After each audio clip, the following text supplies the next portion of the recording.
కలిపితే టోటల్గా మనకు వచ్చేది 70-75 కంటే ఎక్కువ ఉంటాం. 150 పోస్టులో 75 వస్తాయి. ఇప్పటికే యూనియన్ తరఫున చేయాల్సిన పోరాటాలను చేశాం. మీ అందరికీ తెలుసు 45 పెట్టాము.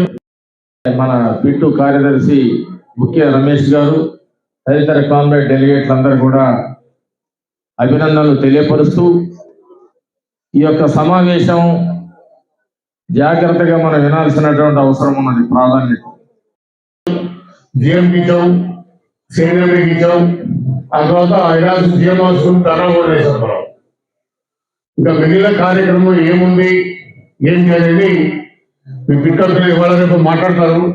మాట్లాడి దాని మీద ఒక యాక్షన్ తీసుకున్నాం. 150 పోస్టు అనుమతి చేయడానికి ఆస్కారం ఉంది. ఎవరిది వాళ్ళది కొద్దిగా లేట్ అయినప్పుడు కూడా అది తెలుస్తూ ఉన్నది కదా. సిపిఆర్ఎంఎస్ కార్డు ఉంది, ఆ కార్డు మీద హాస్పిటల్ పోతా ఉన్నారు. సూపర్ స్పెషాలిటీ హాస్పిటల్ కట్టాలని వాటి పరిష్కారం కోసం చేసిన పోరాటాలను సుదీర్ఘంగా వివరించిన నిరంజనయ్య గారికి టీకే పైన్ ఏటీసీ పిట్టడి తరఫున ప్రత్యేక కృతజ్ఞతలు తెలుపుతూ ఈ కార్యక్రమానికి ఓట్ ఆఫ్ థ్యాంక్స్ చెప్పాల్సిందిగా సేఫ్టీ కమిటీ సభ్యులు రామచంద్ర గారిని కోరడం జరిగింది.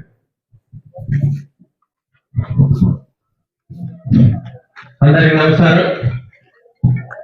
సింగరేణిలో జరుగుతున్నటువంటి విషయాలన్నీ కూడా మన యూనియన్ నాయకులు వచ్చి మీకు అన్ని విషయాలు వివరించారు. జరగబోయే సమ్మెకు కూడా మనం అన్ని యూనియన్ల వాళ్ళం సంసిద్ధంగా ఉండాలని చెప్పి కోరుతూ ఈ మీటింగ్ ని ఇంతటితో ముగిస్తున్నాం. Thank you. కార్మికుల ఐక్యత, కార్మికుల ఐక్యత.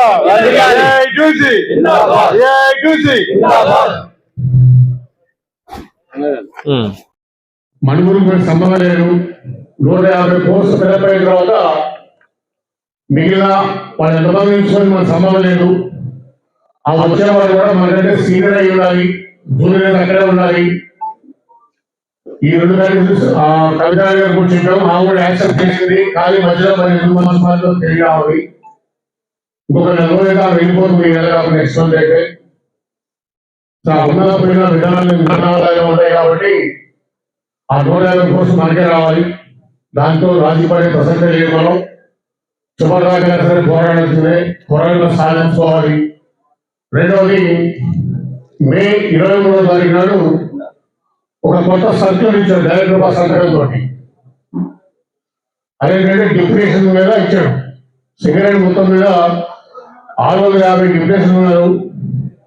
ఈ 650 డిప్యుటేషన్ 2 రకాలుగా డివైడ్ చేశారు. ఒకటి కంపెనీ హౌస్ నుండి తీసుకున్న డిప్యుటేషన్ ఒకటి, రెండవది మన అవసరాల నుండి మనకి ఎంత బాగలేక ఏమైనా ఆరోగ్య పరిస్థితులు బాగలేకను దానిలో అప్లై చేసుకుంటే అది ఓన్ రిక్వెస్ట్ మీద వచ్చింది. కాబట్టి ఆ ఓన్ రిక్వెస్ట్ మీద పోయిన వాళ్ళు ఏమన్నా ఉంటే 6 నెలల కాలానికి జీఎం ఇస్తాడు. 6 నెలల దాకా డైరెక్టర్ పై ఇవ్వాలి. ఈ సంవత్సర కాలానికి మనకు వచ్చే లాభాల బోనస్ కానీ లాభాల్లో వాటా పర్సంటేజ్ కానీ ఈ 2 పోతాయి. అంటే 4 లక్షలు నష్టపోతాం మనం. దీన్ని వ్యతిరేకించాలి.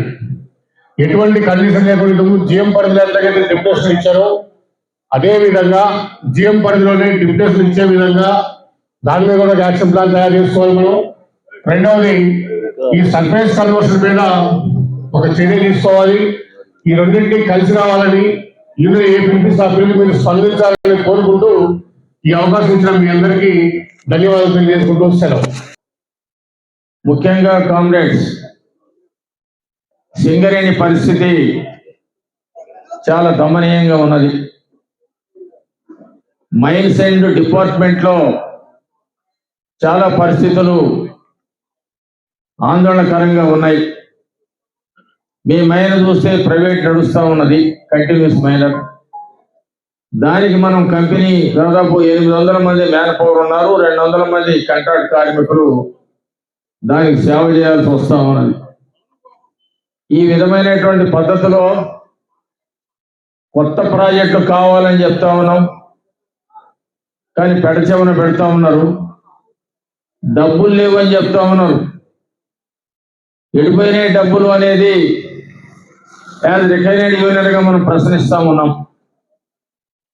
అదే కాకుండా ముఖ్యమంత్రి రేవంత్ రెడ్డి గారికి, ఇంధన శాఖ మంత్రి బొగ్గంలో కూడా ఆయనే బాధ్యత కాబట్టి డిప్యూటీ చీఫ్ మినిస్టర్ బట్టి విక్రమార్క గారికి, తర్వాత ఏదైతే తదితర మంత్రులు కూడా మన యూనియన్ కలవటం జరిగింది అనేక సార్లు. ఎందుకు చెప్తా ఉన్నామంటే మ్యాన్ పవర్ ఎక్కువ ఉన్నది, సర్ప్లస్ మ్యాన్ పవర్ అని చెప్తా ఉన్నారు. అది పచ్చి అబద్ధం. 43,000 మంది అధికారులతో సహా మన సింగరేణి ఉన్నది. దాంట్లో 2,500 మంది అధికారులు ఉన్నారు, మిగతా వాళ్ళు కార్మిక వర్గం ఉన్నారు. కాంట్రాక్ట్ కార్మికులు 31,000 మంది సింగరేణిలో పనిచేస్తా ఉన్నారు. ఎక్కడ చూసినా ఖాళీ ఉంది. మేమైన మ్యాన్ పవర్ తక్కువ ఉన్నది. అండర్ గ్రౌండ్ లో కూడా గ్యాస్ ఏదో ఫార్మేషన్ అయినట్టు వింటా ఉన్నాం. కొద్దిగా అటెన్షన్ వెంటిలేషన్ ఆఫీసర్ గారు, గాలి సప్లైలో వెంటిలేషన్ దాంట్లో కూడా జాగ్రత్త తీసుకోవాల్సిన అవసరం ఉన్నది. కాబట్టి ఈ మైను ఒకప్పుడు గ్యాస్ మైన్ గా డిక్లేర్ చేసినటువంటిది ఉంది. కాబట్టి జాగ్రత్త అటెన్షన్ లో ఉండాలి. అదే కాకుండా మైన్లు కొత్త ప్రాజెక్టులో అండర్ గ్రౌండ్ చేస్తే నష్టం అని చెప్తా ఉన్నారు. అండర్ గ్రౌండ్ నష్టం లాభాలు కాదు. ప్రభుత్వ పరిశ్రమ అంటే ప్రజలు బతకాలి, కార్మికులు బతకాలి. లాభ నష్టాలు కాదు కావాల్సింది. ప్రతి మైన్ కాంట్రాక్ట్ ఇస్తా ఉన్నారు. మన కొత్తగూడెంలో బొగ్గు నిక్షేపాలు ఉన్నాయి, ఎక్కడో కాదు. పక్కన పెనగడప రాంపురం ఉన్నది, డీప్ మైన్ 300 అడుగుల పైన బ్రహ్మాండమైనటువంటి క్వాలిటీ బొగ్గు ఉన్నది.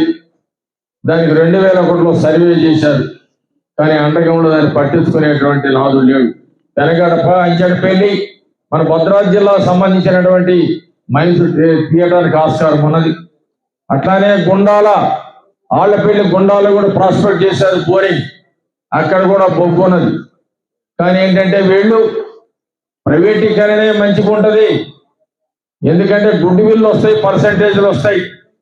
వాళ్ళు నడుపుతా ఉంటే మనోళ్ళు అరేంజ్మెంట్ చేస్తూ ఉంటే నోట్లో ఏలేసుకొని కారు మీద కాలేసుకొని ఆహా ఊహో అనవచ్చు. కానీ ఇది లేబర్ ఇండస్ట్రీ. సింగరేణి తెలంగాణ ప్రాంతంలో పబ్లిక్ సెక్టర్ 142 సంవత్సరాల చరిత్ర ఉన్నది ఈ సింగరేణి. ఇప్పుడు వచ్చినటువంటి అధికారులు శ్రద్ధ పెట్టకపోవడం వల్ల ఈ కొత్త ప్రాజెక్టు కానీ కార్మికుల గురించి పట్టించుకునేటువంటి నాదులు లేడని చెప్తా ఉన్నాం. కామ్రేడ్, ఇక్కడ గత ప్రభుత్వం మీకు తెలుసు 10 ఏళ్లు పరిపాలించారు టిఆర్ఎస్ గవర్నమెంట్. ఇప్పుడు టిఆర్ఎస్ పోయేది బిఆర్ఎస్ అయింది. టిఆర్ఎస్ నుంచి మరి టీజీబీకే సంఘం సర్కార్ సంఘంగా 10 ఏళ్లు చేశారు.